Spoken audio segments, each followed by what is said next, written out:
एक बहुत ही भोला भाला सा आलसी लड़का था। वह कोई काम नहीं करना चाहता था, बस खाना खाता, घूमता और सोते रहता था। एक दिन उसे किसी ने बताया कि एक आश्रम है जहां पर कुछ नहीं करना पड़ता है और हर दिन 2 समय का खाना और नाश्ता मिलता है। तुम वहां जाकर के रहो।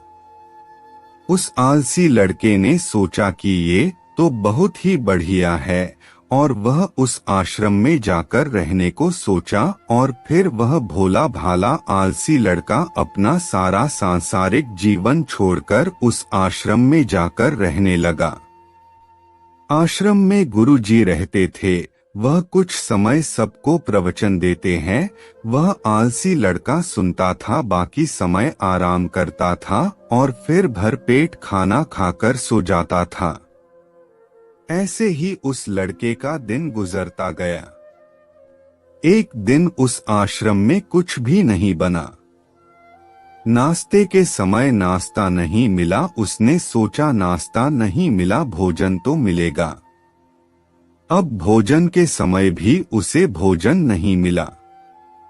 लड़का दौड़ करके गुरुजी के पास गया और उसने पूछा कि आज भोजन क्यों नहीं बना। गुरुजी ने कहा कि बेटा, आज एकादशी है और जितने भी आश्रम के सदस्य हैं उनका उपवास है और तुम्हारा भी आज उपवास है। आज भोजन नहीं बनेगा। वह लड़का आलसी था और उसे भूख भी बहुत लगता था। उसने गुरुजी से बोला कि मैं उपवास नहीं रहूंगा, मुझे भूख लगी है, मैं खाना खाऊंगा। गुरुजी ने बोला ठीक है, जाओ भंडारे में से सामान लेकर के आओ और आश्रम में नहीं बाहर ले जा करके बना लो, लेकिन याद रखना भोजन बनाने के बाद सबसे पहला भोग भगवान को लगाना और फिर तुम प्रसाद पाना।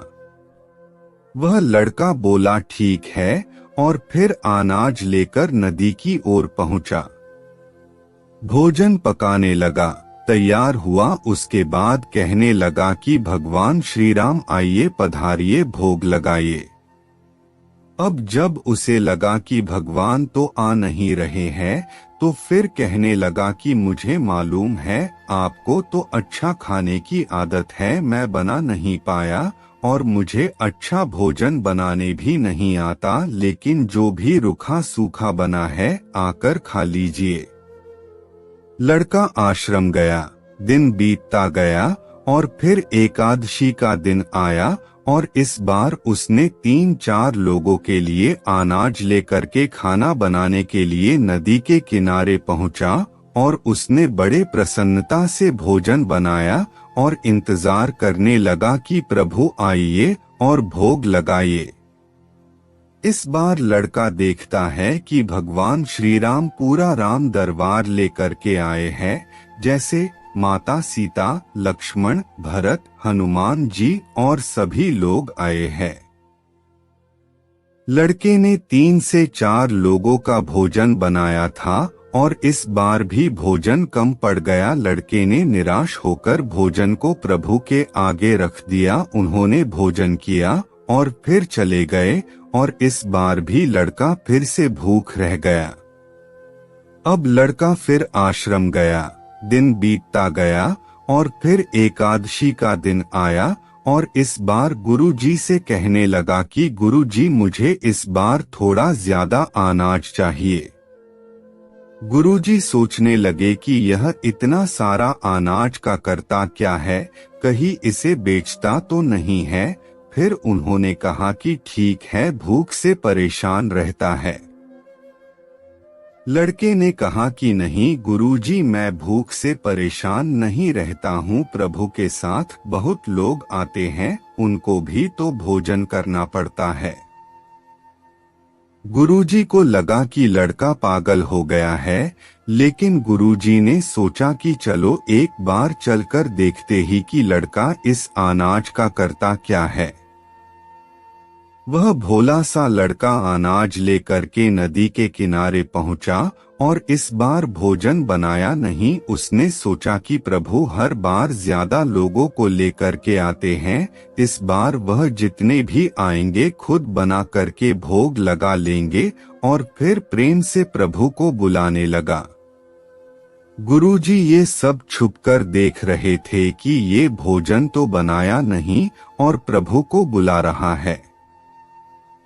लेकिन लड़के ने देखा कि इस बार प्रभु के साथ बहुत से लोग आए हुए हैं, तो उसने प्रभु के सामने हाथ जोड़ करके कहा कि प्रभु माफ करना, आप बहुत सारे लोग आते हो, मुझे संख्या पता नहीं होती है और मेरी हिम्मत भी नहीं होती है कि इतने सारे लोगों के लिए भोजन बनाऊं। आप स्वयं आइए, बनाइए, खाइए और भोग लगाइए।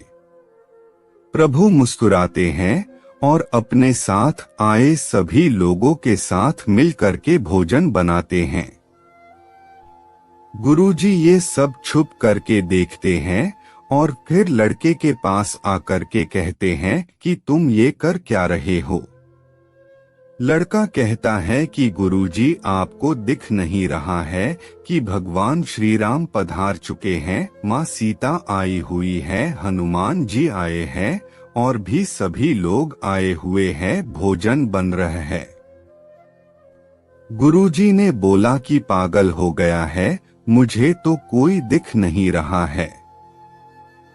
लड़का गुस्सा हो गया और बोला प्रभु आप ये क्या कर रहे हो, एक तो मुझे भूखा रखा है और गुरुजी को दर्शन नहीं दे रहे हो, जो मुझे पागल समझ रहे हैं, कृपा करके गुरुजी को दिख जाओ।